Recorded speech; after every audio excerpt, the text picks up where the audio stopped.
Hey everybody, this is GGB, and we're getting into the divisional round, ladies and gentlemen.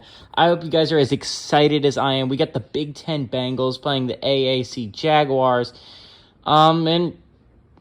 matchup has never happened before, obviously. The AAC Jaguars have never made it past the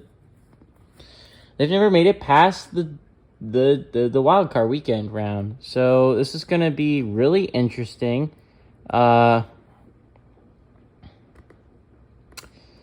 Yeah, I'm really excited to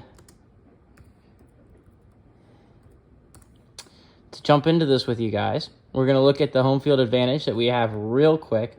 I feel like I need to mention it, considering that it is going to be played in the Bengals Stadium. The Cincinnati Bengals have a Who-Day advantage, so no huddle results in reduced clock runoff. So I hope you guys are as excited as I am for this. Like, it is going to be really exciting.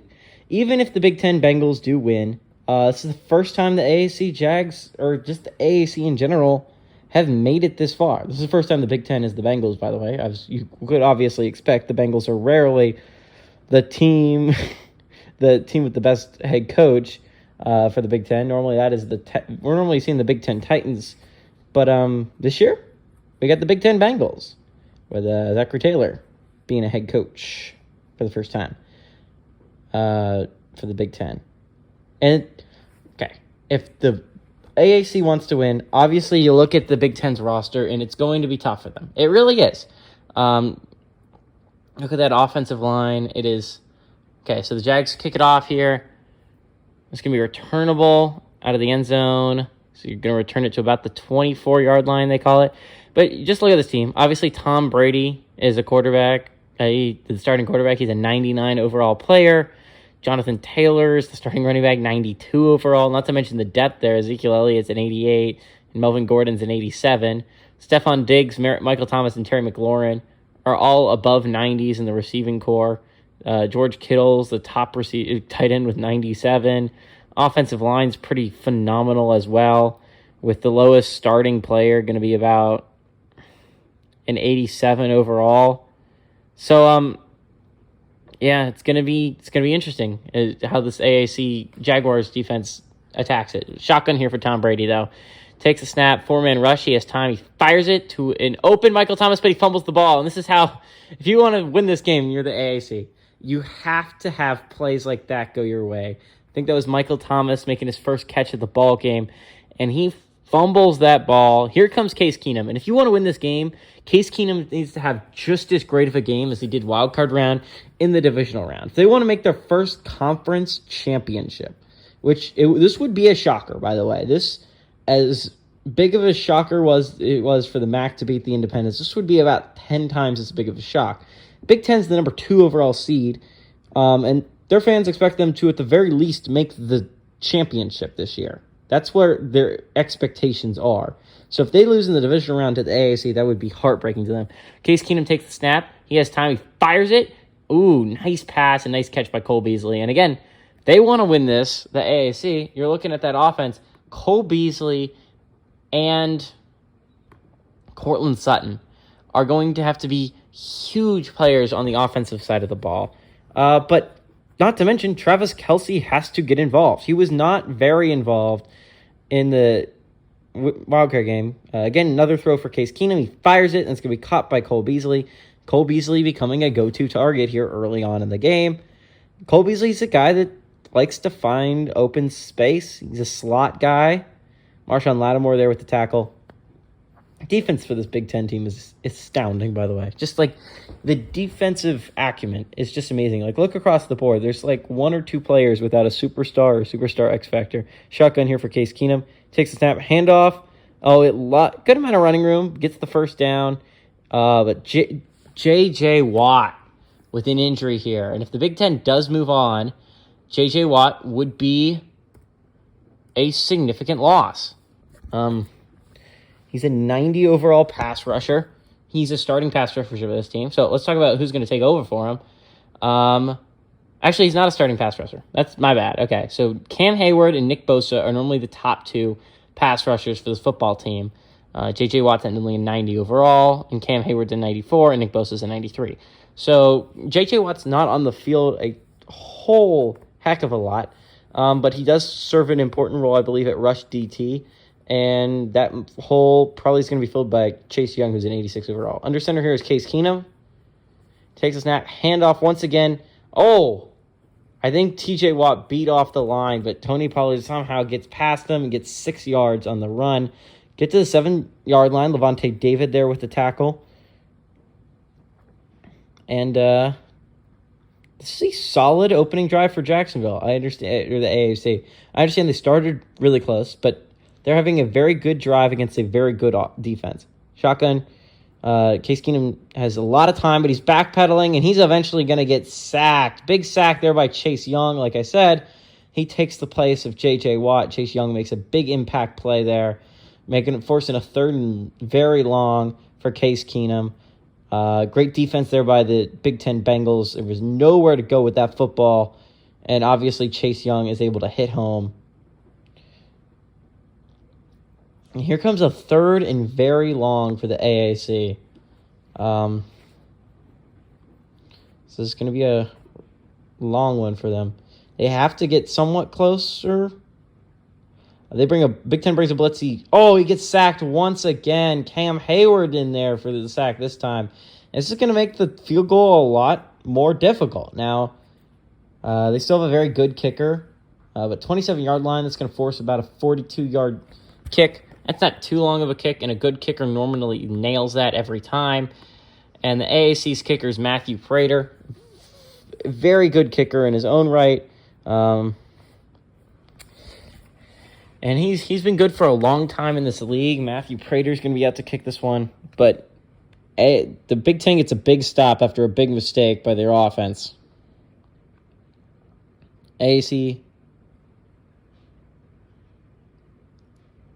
They take the snap. The kick is up, and Matthew Prater's kick is good. Straight through the uprights, and the AAC score the first points of the game straight through the uprights. Kyle Allen out there to hold the ball. By the way, on the bright side for the AAC, not a huge drop-off in talent if Case Keenum was to get hurt. Case Keenum's a 66 overall quarterback. Kyle Allen, their backup's only a 64. So only a 2 overall drop. Compare that to the Big Ten. If Tom Brady was to get hurt, you're looking at like an 11 overall drop from Tom Brady to Russell Wilson. Still, Russell Wilson's an amazing athlete, amazing player. This is going to be taking a knee in the back of the end zone, I believe, by Stephon Diggs as the return man. Oh, wait, no, he's not. Oh, it's McCourty. I'm sorry. It's either Devin or Jason McCourty is the return man for this football team. Probably Devin. I don't know if Jason McCourty did not make the team this year. So Devin McCourty, he's the backup free safety for Micah Hyde. And he's the backup strong safety, I believe, for Amos. So, this is great defensive turnover to start the game. Ends up giving them a 3-0 lead. We'll see if maybe they empty set here for Tom Brady. All spread out. 4-man rush. He has time. He fires it, and it's going to be an open. Sorry, my bad. It's an open Michael Thomas. Michael Thomas no longer has a superstar X factor for him, but still Michael Thomas, the number 2 receiver on this football team, 91 overall. Expect to see a lot of slants going to Michael Thomas. He is the slot. He's the slant king, and yeah, I think this is going to be really hopefully enjoyable game, really close game. We ended up getting a really close game between the Sun Belt and the FCS Division II, Division III Packers. I didn't expect it to be close, but we did end up getting a close game. Hopefully we'll continue that here. Shotgun for Tom Brady. He's going to go pass. The AAC has a 4-man rush. Why they leave, I don't know, is that Hawkinson? I think that's TJ Hawkinson wide open on the underneath route, and he ends up picking up 13 yards. And again, yet to face a second down is the Big Ten Bengals.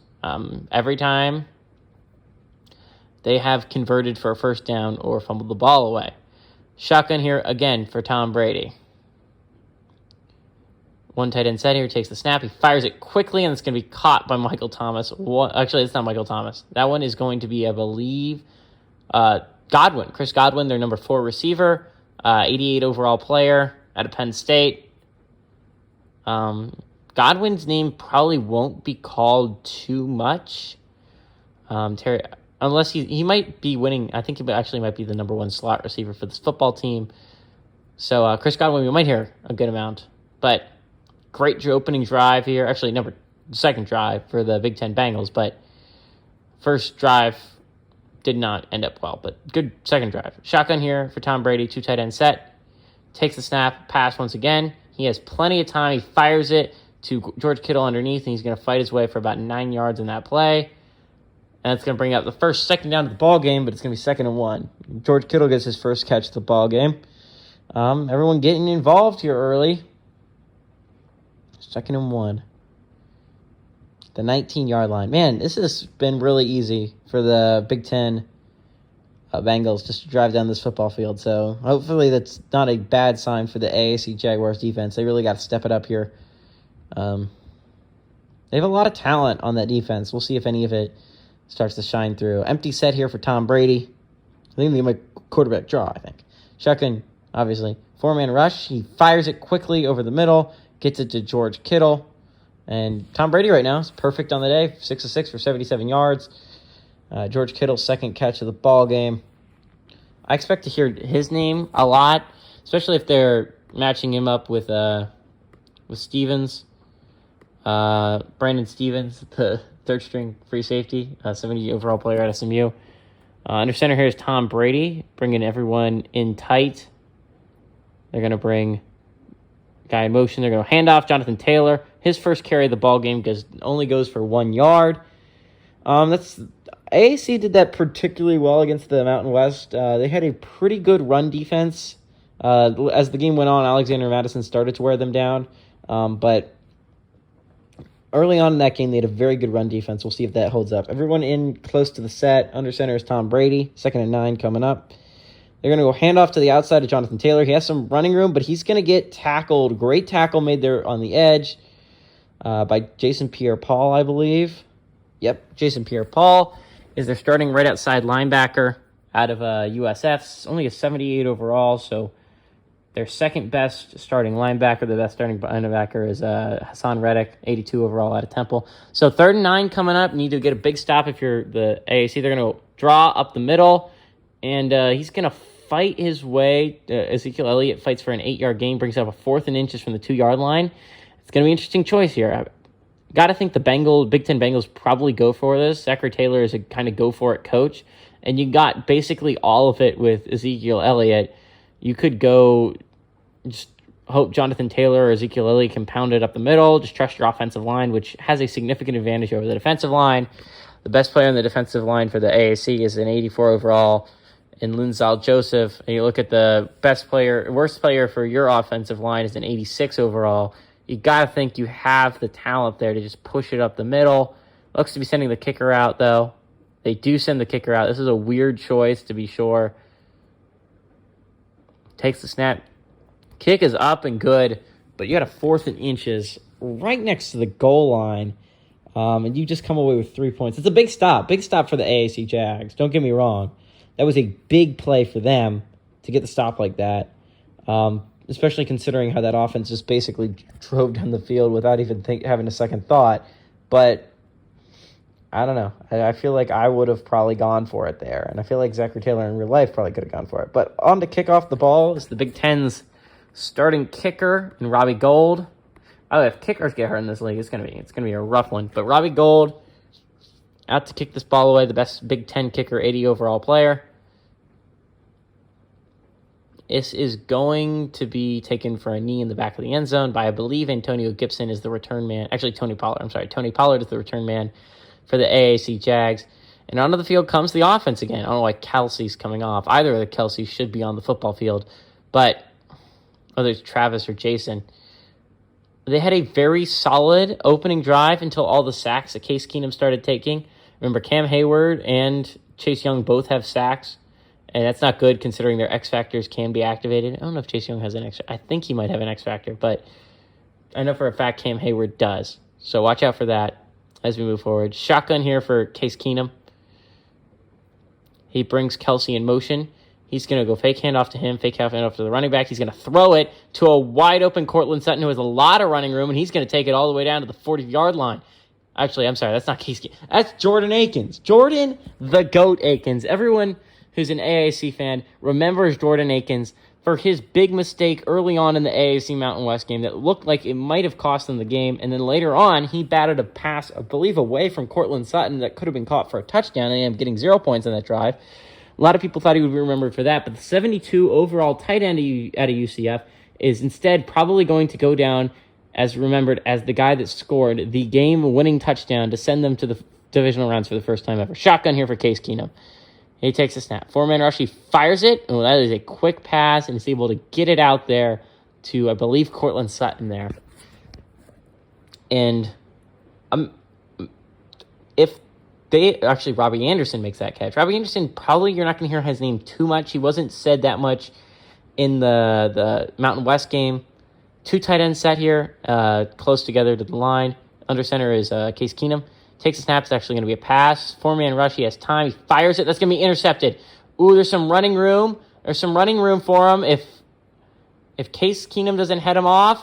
Oh, big tackle there made by Tony Pollard. But J.C. Jackson with a big interception. The number 2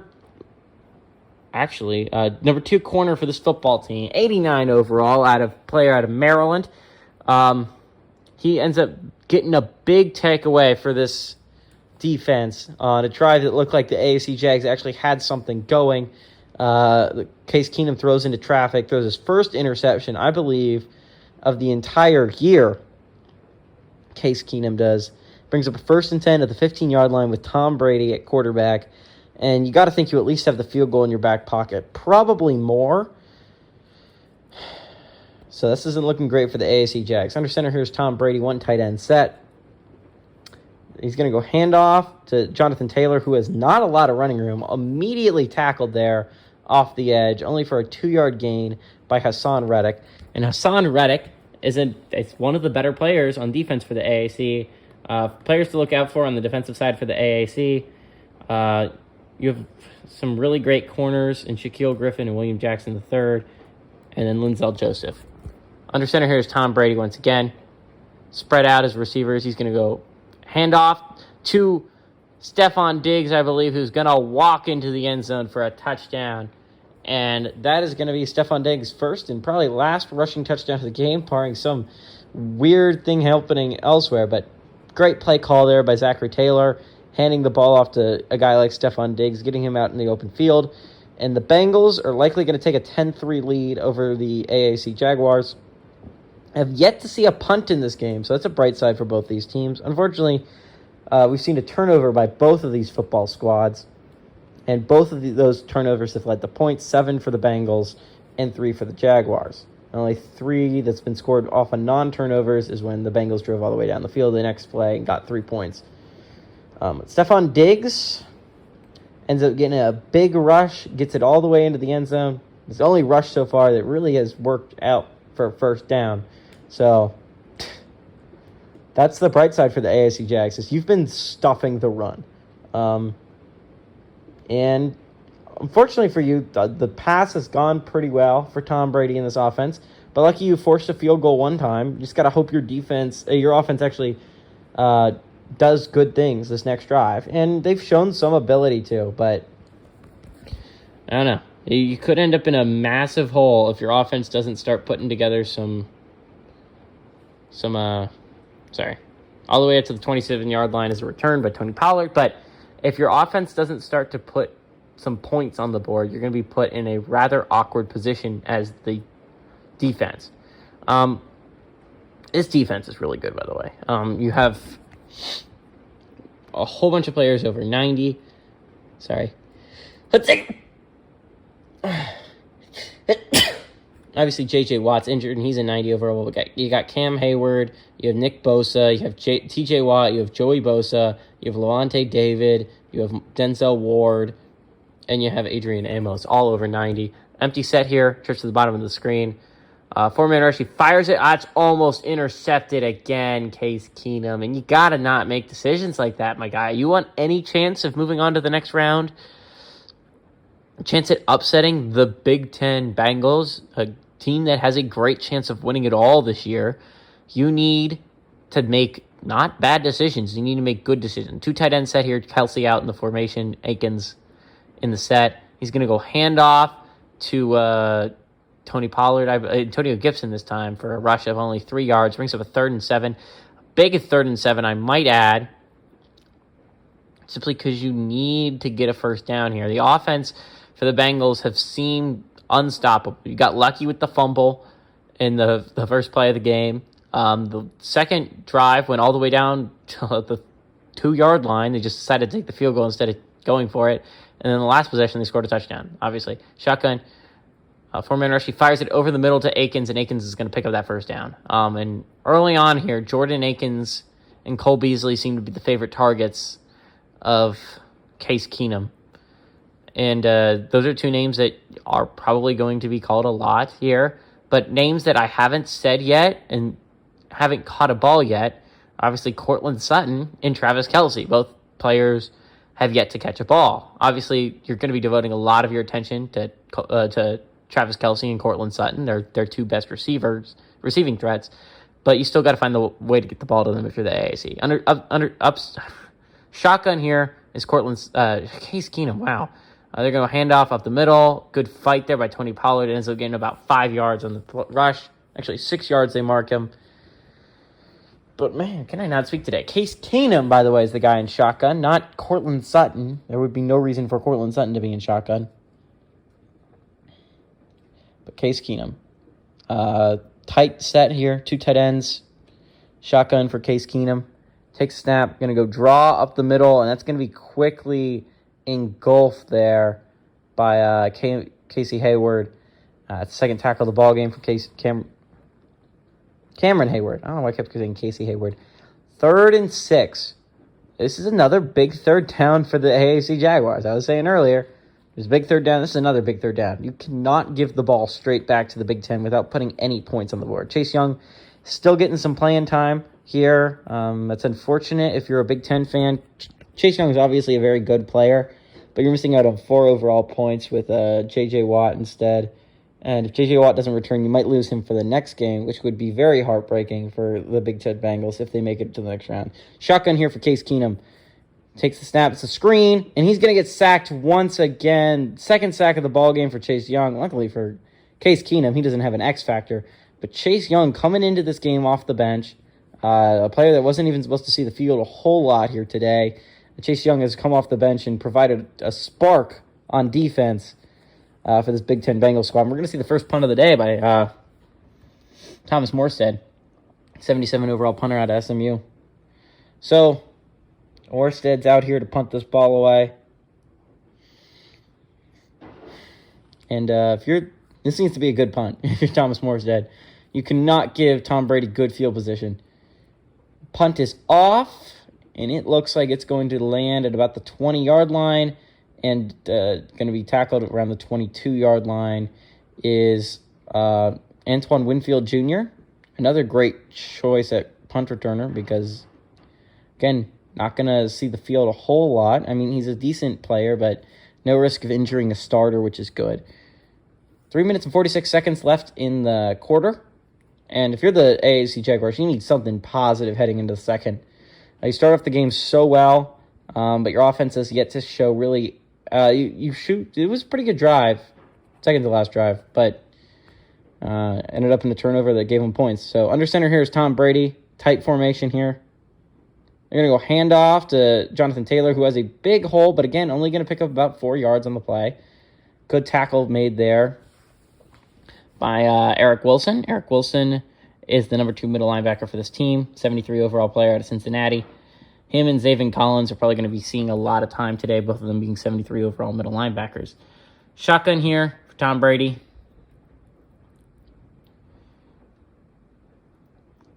He takes the snap. They bring a blitz. He gets a block, and he has plenty of time to find Michael Thomas down the football field all the way down to the 46-yard line.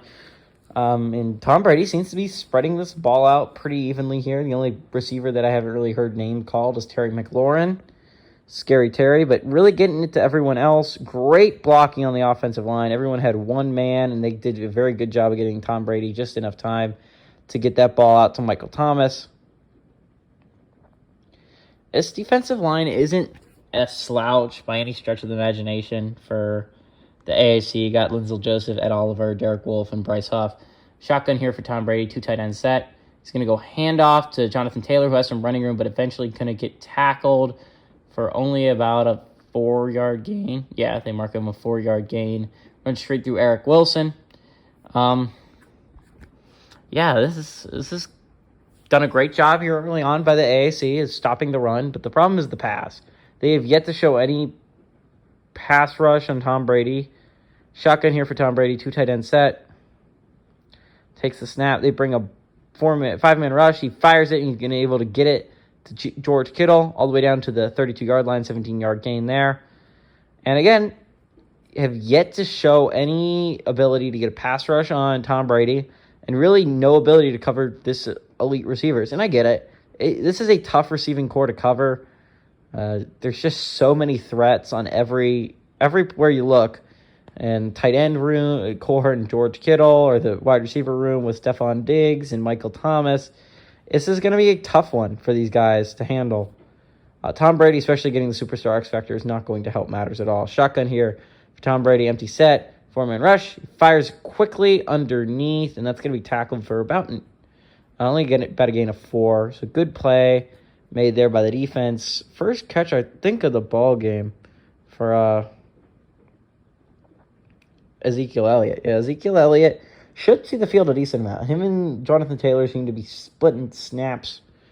They're not too far difference in overall wise. With Jonathan Taylor 92, Ezekiel Elliott 88. Shotgun here for Tom Brady. X Factor activated. Takes a snap. 4-man rush. Plenty of time. Eventually pressure, but he's able to get it off, and it's going to be completed to Stephon Diggs. I think it's Stephon Diggs. Yeah, Stephon Diggs makes his second catch of the ball game. First and 10 from the 17-yard line, and this team is driving. It's looking really great here early on for this Big Ten Bengals team. Trips to the top of the set, shotgun for Tom Brady. Takes the snap. He throws quickly to Michael Thomas on a slant. He was able to get it all the way down the 4-yard line. And, yeah, that's going to be a meta for them. Michael Thomas is the king of the slant, and you probably have a first down easy there every time. This might be the last play. It might have been the last play of the quarter. We'll see. They run the clock all the way down. Probably not, actually. 2 tight end set here. Looks like AAC is going to end up going goal line. They're going to go handoff, and he's going to be quickly tackled for about no gain. Gain of about 1 for Jonathan Taylor.